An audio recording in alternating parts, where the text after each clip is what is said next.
C'est un peu le combat de David contre Goliath. 4 communes et 8 associations du plateau de Saclay opposées ensemble à un projet de plusieurs milliards d'euros porté par l'État et les principaux élus du territoire.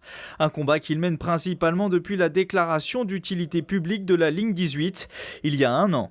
Lorsque l'on regarde l'enquête publique qui a été menée dans le détail, on s'aperçoit très bien qu'il y a toute une partie de l'enquête publique qui a été, de l'avis des gens qui ont été auditionnés, qui a été écartée ou interprétée. C'est là où on s'aperçoit que la Société du Grand Paris a essayé de masquer l'avis des gens pour faire passer son projet. Trop chère, trop dangereuse pour l'environnement et inefficace pour répondre aux besoins du plateau de Saclay. Élus et associations locaux ont déposé en tout 2 recours devant le Conseil d'État.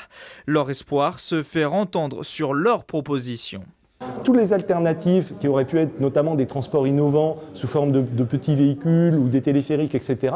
Tous ces projets-là, ils ont été étouffés, ils ont été tués dans l'œuf. On a tout privilégié sur la ligne 18. Personne ne connaît véritablement le dossier technique. Or nous, ce dossier technique, nous l'avons largement étudié et nous savons qu'il y a des possibilités autres qui coûteraient beaucoup moins cher et qui seraient beaucoup plus faciles à mettre en œuvre. Des idées et des projets que les élus du plateau de Saclay pourront présenter lors d'un rendez-vous à Matignon le 22 mars prochain.